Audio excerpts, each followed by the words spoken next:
Shalom sahabat Golden Gate Channel yang dikasih Tuhan. Puji nama Tuhan, saya bersyukur dan bersuka cita kembali bisa menyapa sahabat terkasih dalam kasih dan anugerah Tuhan.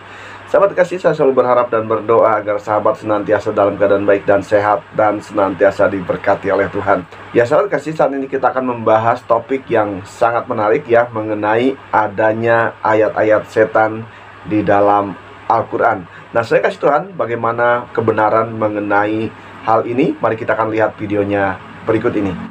Di Quran itu ada ayat tersulit menurut semua mufassir, mulai era Ibnu Jarir atau Bari tahun 300 sampai era Imam Suyuti tahun 911 sampai era saniki, termasuk sampean bingung berarti podo be ulama-ulama riyen bang, terus bingung niku ya sah, ulama riyen disering nopo bingung karena tafsiran apa saja tentang ayat ini itu pasti dilawan oleh mufassir berikutnya. Mufassir yang melawan juga nanti dilawan oleh mufassir Allah berikutnya sampai kiamat. Itu ada dua ayat yang as'abu ayatin fil Quran, dikane ulama-ulama, ayat tersulit ning gone Quran. Di mana satu frasa kalimat ini, satu qadhiyah, satu penggalan kalimat ini mengganggu tauhid. Tapi karena diselipkan begitu rupa oleh setan, seakan-akan itu bagian dari wahyu. Ya, bagian dari apa? Wahyu. Itu Nabi membaca Quran, afara'aitumul lata wal uzza wa manata tsalisatal ukhra. Mestinya terusannya ayat kan alakumudz dzakaru walahul untha tilka idzam qismatun diza. Tapi enggak, tahu-tahu setan itu menyuarakan satu suara, padahal ayatnya kan kamu apa tahu Lata dan Uzza, nama-nama berhalanya orang kafir. Wa manat wa lata uzza napa. Tahu-tahu para sahabat dan orang-orang kafir itu terdengar cara Jawa seruwing-seruwing krungu pokoknya ana ayat tilkal ghoronikul ula wa inna syafa'atahunna latur taja. Oh iku wasilah-wasilah sing luar biasa langsung ben Lata Uzza iso nyafaati. Nah, pertanyaan cerdasnya adalah lalu Nabi Maksum itu gimana kalau ternyata setan masih bisa menyelipkan sesuatu yang tidak bagian dari Al-Qur'an? Seperti yang dikatakan oleh Gus Baha, ini adalah bagian tersulit di dalam Al-Quran bagi para ulama. Ada riwayat tentang dua ayat di dalam Al-Quran yang disebut insiden ayat-ayat setan, atau kisah burung-burung bangau, atau kisah Al-Garanik. Kisah ini dapat ditemukan di dalam beberapa sumber Islam, seperti Sirah Nabawiyah, yang ditulis oleh Al-Waqidi, Ibnu Sa'ad, dan Ibnu Ishaq. Selain itu, terdapat juga di dalam tafsir At-Tabari, tafsir Al-Jalalain, dan disampaikan secara tidak langsung di dalam hadis Sahih Al-Bukhari. Kisah ini juga terdapat pada tafsir dari Mukatil, Abdur Razak As-San'ani, Ibnu Katsir, dan juga kitab nasnya Abu Ja'far An-Nahas, kitab Asbabun Nuzul dari Wahidi, dan bahkan di dalam kompilasi Al-Dur Al-Mantur fil Tafsir Bayil Matur, tulisan As-Suyuti. Menurut Ibnu Taimiyah, penggagas gerakan Salafi yang hidup pada abad ke-13, para ulama Islam awal atau Salaf, sepakat mengatakan bahwa peristiwa ayat-ayat setan ini sesuai dengan Al-Quran. Dan ulama-ulama yang datang selanjutnya atau Khalaf, yang mengikuti ulama-ulama Salaf, mereka berkata bahwa riwayat-riwayat ini telah direkam dengan isnad atau rantai penyampaian yang syahih dan mustahil untuk menolaknya. Bahkan, Quran sendiri menjadi bukti atasnya. Jadi, kisah ini adalah kisah yang diketahui dan diterima secara umum oleh umat muslim mula-mula. Namun, kisah ini mulai ditolak setelah lebih dari 300 tahun kalender Hijriah. Para ulama yang menolak kisah ini, diantaranya adalah Abu Bakar bin Al-Arabi, Fahri Ed-Din Razi, dan Al-Qurtubi. Menurut mereka, ada dua alasan untuk menolaknya. Yang pertama, adalah kisah itu bertentangan dengan doktrin Isma, yang mengklaim bahwa Nabi selalu mendapat perlindungan Allah dari kesalahan. Yang kedua, adalah karena mereka menganggap rantai sanadnya tidak sahih. Jadi, menurut saya, sebenarnya alasan mereka menolaknya hanya satu, yaitu, kisah ini membantah klaim bahwa Muhammad maksum atau tidak punya kesalahan. Lalu, mereka mencari cara bagaimana membantah kisah ini, dan menemukan cara, dengan menyatakan bahwa rantai penyampaian kisah ini tidak sahih. Jadi, mereka membantah dan berusaha menghilangkan semua keterangan, yang disampaikan oleh para ulama awal tentang kisah ini. Sejak saat itu, riwayat ini disembunyikan sedemikian rupa, bahkan dianggap sangat sesat. Karena, riwayat tersebut bisa mengikis otoritas dan kemahakuasaan Allah SWT. Selain itu, riwayat ini dianggap membawa implikasi yang sangat merusak Al-Quran secara keseluruhan. Karena, riwayat ini membuktikan bahwa ayat-ayat yang diturunkan kepada Nabi Muhammad bukan berasal dari Tuhan, tetapi adalah karangan manusia yang berdasarkan keinginannya sendiri. Nah, ayat yang dimaksud adalah Al-Quran Surah 53, ayat 19-20. Apakah kamu melihat Al-Lata, dan Al-Uzza, dan Manat, ketiga yang lain? Saya akan membacakan isi kisah insiden ayat-ayat setan, berdasarkan catatan Al-Tabari volume 6. Karena, catatan dari Al-Tabari adalah yang paling lengkap. Nabi sangat menginginkan keselamatan umatnya. Dia ingin memenangkan mereka dengan cara apapun yang dia bisa. Telah dilaporkan bahwa dia menginginkan sebuah cara untuk memenangkan mereka. Dan sebagian dari apa yang dia lakukan untuk tujuan itu adalah apa yang dikatakan Ibnu Humaid kepada saya, dari Salama, dari Muhammad bin Ishaq, dari Yazid bin Ziyad al-Madani, dari Muhammad bin Kab al-Qurazi. Ketika Nabi melihat umatnya berpaling menjauh dari dia, dan dia tersiksa oleh mereka yang menjaga jarak dari apa yang dia bawa dari Allah kepada mereka, dia menginginkan di dalam hatinya sesuatu yang datang dari Allah yang bisa membuat dia dekat dengan mereka. Karena cinta dan hasrat kepada umatnya, dia akan lega jika beberapa hal sulit yang dia temukan ketika berurusan dengan mereka dapat diringankan. Dia memikirkan hal ini dalam dirinya sendiri, merindukannya, dan menginginkannya. Kemudian, Allah menurunkan wahyu. Demi bintang ketika terbenam, kawanmu tidak sesat, tidak keliru, dan tidak pula berucap berdasarkan hawa nafsu, dan seterusnya. Al-Quran Surah 53. Ketika dia mencapai firman Allah, apakah kamu telah melihat Al-Lat dan Al-Uzza dan Manat, ketiga yang lainnya? Al-Quran Surah 53, ayat 19-20. Karena apa yang telah dia pikirkan dalam dirinya dan keinginan untuk mendekat kepada umatnya, setan melemparkan ke lidahnya, ini adalah burung bangau terbang tinggi, dan syafaat mereka diharapkan. Ketika Quraisy mendengar itu, mereka bergembira. Mereka mendengarkannya, dan apa yang dia katakan tentang ilah-ilah mereka, menyenangkan dan menggembirakan mereka. Orang-orang mukmin percaya kepada nabi mereka, mengenai apa yang dia bawa dari Tuhan mereka. Mereka tidak curiga, adanya kekeliruan, hayalan, atau kesalahan. Ketika tiba untuk sujud, dan menyelesaikan bab ini, dia pun bersujud, dan orang-orang muslim mengikuti nabi mereka. Mereka beriman kepada apa yang dia bawakan, dan mentaati perintahnya. Para musyrikin dari Quraisy dan orang lain yang berada di masjid juga sujud karena mereka mendengar apa yang dia katakan tentang ilah-ilah mereka. Sehingga, tidak ada mukmin atau kafir yang tidak sujud di seluruh masjid, kecuali Al-Walid bin Al-Mughirah yang adalah seorang syekh tua dan tidak bisa bersujud. Dia mengambil sebagian tanah dari lembah Mekah di tangannya dan menempelkannya ke dahinya. Kemudian, semua orang bubar dari masjid. Quraisy keluar dan bergembira dengan apa yang mereka dengar tentang bagaimana dia berbicara tentang ilah-ilah mereka. Mereka berkata, Muhammad telah merujuk kepada ilah-ilah kita dengan sangat baik dalam apa yang telah dia bacakan. Dia mengatakan bahwa mereka adalah burung bangau yang terbang tinggi dengan syafaat yang diharapkan. Para pengikut Nabi yang telah pindah ke tanah Abisinia mendengar tentang peristiwa sujud, dan mereka mendapatkan laporan bahwa Quraisy telah menerima Islam. Beberapa orang di antara mereka memutuskan untuk kembali, namun yang lain tetap tinggal. Jibril mendatangi Nabi dan berkata, "Wahai Muhammad, apa yang telah kamu lakukan? Kamu telah membacakan kepada orang-orang sesuatu yang tidak saya bawakan kepadamu dari Allah, dan kamu telah mengatakan apa yang tidak dia katakan kepadamu." Saat itu, Nabi menjadi sangat sedih dan sangat takut kepada Allah. Tetapi, Allah atas belas kasihannya, mengirimkan dia sebuah wahyu yang menghiburnya dan mengurangi kehebohan yang telah terjadi.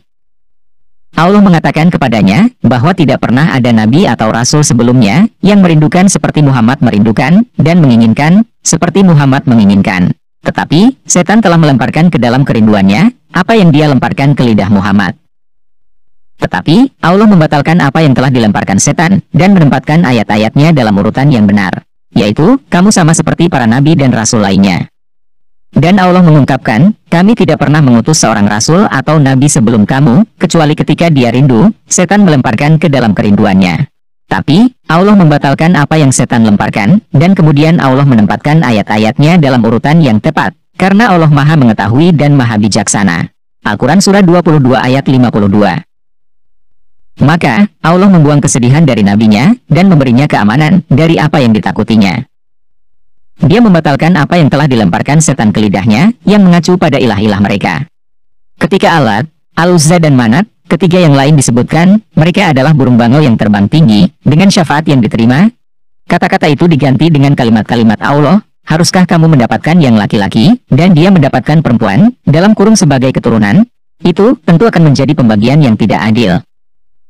Mereka hanya nama-nama yang kamu dan bapak-bapakmu berikan kepada mereka. Sampai sebanyak malaikat di surga, syafaat mereka tidak akan berguna, kecuali setelah Allah mengizinkannya, kepada siapa yang Dia kehendaki dan terima. Al-Quran Surah 53, ayat 21-26. Artinya, bagaimana mungkin syafaat ilahilah mereka dapat berguna baginya? Ketika kata-kata dari Allah, yang membatalkan apa yang telah dilemparkan setan ke lidah nabinya telah datang, Quraisy berkata, Muhammad telah balik kepada apa yang dia katakan, tentang status ilahilah kita relatif terhadap Allah, mengubahnya, dan membawa sesuatu yang lain. Karena dua kalimat yang dilemparkan setan ke lidah Nabi, telah mendapat tempat di mulut setiap orang musyrik. Oleh karena itu, mereka meningkatkan kejahatan, dan penindasan mereka terhadap semua orang di antara mereka, yang telah menerima Islam dan mengikuti Nabi. Rombongan pengikut Nabi, yang telah meninggalkan tanah Abisinia karena mendengar laporan bahwa orang-orang Mekah telah memeluk Islam ketika mereka bersujud bersama Nabi, semakin dekat. Tetapi, ketika mereka mendekati Mekah, mereka mendengar bahwa berita tentang penerimaan Islam oleh orang-orang Mekah adalah keliru. Oleh karena itu, mereka hanya memasuki Mekah secara diam-diam, atau setelah mendapat janji perlindungan. Di antara mereka, yang datang ke Mekah pada waktu itu, dan tetap di sana sampai berhijrah ke Medina, dan ikut serta dalam perang Badar bersama Muhammad, adalah, dari keluarga Abdul Syams bin Abdul Manaf bin Qusay, Utsman bin Affan, bersama istrinya Ruqayyah putri Nabi, Abu Hudzaifah bin Utbah, dengan istrinya Syal binti Suhail, dan kelompok lain bersama mereka. Berjumlah 33 orang. Jadi, Al-Quran Surah 22 ayat 52, mengkonfirmasi bahwa Allah dan Malaikat Jibril gagal mencegah setan. Sehingga, setan berhasil memasukkan ayat-ayat ke dalam lidah Muhammad. Hal ini, menyebabkan Nabi terbesar dalam Islam yang bernama Muhammad, melakukan dosa terbesar dalam Islam yang disebut syirik. Sehingga, Muhammad, Muslim, dan orang-orang kafir, bersama-sama memuja, dan meninggikan Alat, Al-Uzza dan Manat. Seberapa telatkah Jibril dan Allah? Dari informasi yang kita dapat dari Al-Tabari, sampai 33 orang rombongan keluarga yang kena prank, datang dari Abisinia mendekati mereka, setelah mereka mendengar kabar, bahwa orang Quraisy sujud bareng dengan Muhammad. Abisinia yang dimaksud, adalah sebuah daerah di Ethiopia. Seberapa lamakah perjalanan, dari Mekah ke Ethiopia, dan dari Ethiopia ke Mekah? Menurut kitab Tabqaat Al-Kubra karangan Ibnu Sa'ad, rute perjalanan itu naik kapal melalui Syuaibah. Jadi, yang pasti tidak mungkin 1 hari perjalanan. Kita tebak-tebakan liar aja, anggap 1 minggu perjalanan. Jadi, seseorang membawa kabar dari Mekah ke Abisinia 1 minggu. Orang-orang di Abisinia berunding, dan memutuskan untuk pindah balik ke Mekah, entah berapa lama. Lalu, mereka berangkat dari Abisinia ke Mekah, 1 minggu lagi. Jadi, kira-kira setidaknya 2 minggu. Artinya Allah dan Malaikat Jibril gagal mencegah setan, bahkan telat kira-kira 2 minggu setelah peristiwa, untuk datang memberitahukan kepada Muhammad bahwa dia salah. Nah, kita tahu bahwa menurut ajaran Islam, Allah menurunkan wahyu kepada Muhammad melalui Malaikat Jibril. Dan sekarang, kita tahu bahwa Malaikat Jibril kira-kira telat 2 minggu untuk memberitahukan bahwa Muhammad membacakan sesuatu yang tidak dibawakan oleh Jibril. Jadi, pertanyaan yang seharusnya kita pertanyakan adalah siapa yang membawakan surah 53 kepada Muhammad? Yang pasti bukan Jibril kan? Karena, kalau yang membawa surah 53 kepada Muhammad adalah Jibril, berarti Jibril adalah malaikat yang lalai. Dia tidak melakukan quality control. Dia tidak memantau apakah Muhammad membacakannya dengan benar kepada umat. Dia cuma seperti kurir, yang kirim paket, lalu dilempar dan ditinggal begitu aja. Sehingga, bisa diselipkan ayat oleh setan. Padahal, katanya ini adalah wahyu dari Allah, yang sangat dijaga, dan berharga bagi umat manusia. Jika Jibril lalai pada surah 53, bagaimana dengan surah yang lain? Jika Jibril cuma lempar paket wahyu kepada Muhammad, lalu pergi begitu aja pada surah 53, tentunya surah yang lain juga sama. Jika bukan Jibril yang membawa surah 53, jadi siapa yang membawa surah 53? Apakah setan yang membawakan surah 53 kepada Muhammad? Jika setan yang membawakan surah 53 kepada Muhammad, berarti Muhammad tidak bisa membedakan antara Jibril dengan setan. Jika dia tidak bisa membedakan antara Jibril dengan setan, bagaimana dengan surah yang lain? Siapa yang membawakan surah-surah yang lain kepada Muhammad? Jibril? Atau setan? Muhammad sendiri aja tidak bisa membedakan antara Jibril dengan setan. Siapa yang datang 2 minggu kemudian kepada Muhammad? Siapa yang membuang kesedihan dari Muhammad dan memberikan perasaan aman kepada Muhammad? Jangan-jangan itu bukan Jibril, tetapi setan juga. Jangan-jangan Al-Quran Surat 22 ayat 52 yang turun 2 minggu kemudian itu juga berasal dari setan, jika Muhammad tidak bisa membedakan antara Jibril dengan setan. Jangan-jangan keseluruhan Al-Quran juga berasal dari setan, jika Muhammad tidak bisa membedakan antara Jibril dengan setan. Jika surah 53 bukan dibawa oleh Jibril dan juga bukan dibawa oleh setan, surah 53 berasal dari mana? Jangan-jangan surah 53 memang adalah karangan Muhammad karena dia ingin mendekati dan memenangkan orang Quraisy. Jika surah 53 memang adalah karangan Muhammad, apakah setan benar-benar menyelipkan ayat itu? Atau Muhammad memang sengaja memuja alat Al-Uzza dan Manat supaya orang Quraisy senang, tetapi Muhammad berubah pikiran setelah dia tahu ada 33 orang kembali dari Abisinia ke Mekah.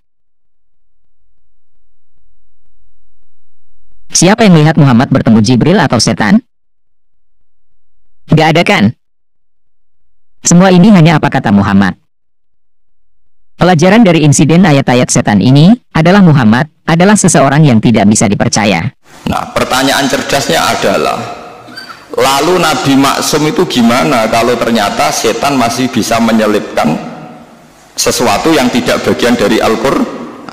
Ya sahabat terkasih, demikian pembahasan mengenai adanya ayat-ayat setan di dalam Al-Quran. Bahkan di sini Gus Baha sendiri ya menyampaikan mengenai hal itu.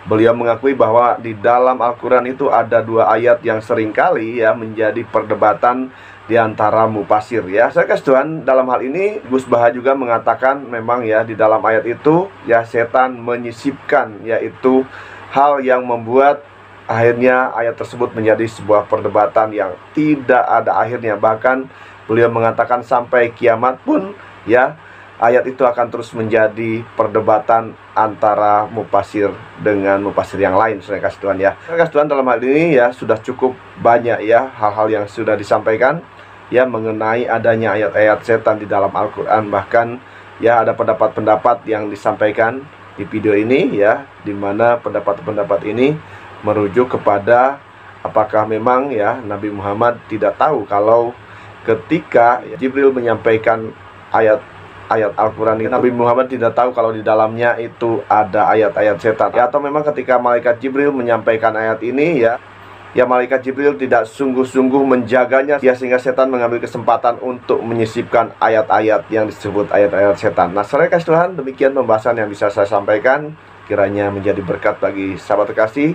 Jika sahabat diberkati, tinggalkan komentar di kolom komentar, berikan masukan dan juga saran, dan kiranya channel ini boleh semakin berkembang dan nama Tuhan dipermuliakan. Terima kasih sahabat, Tuhan Yesus memberkati kita sekalian. Haleluya, amin.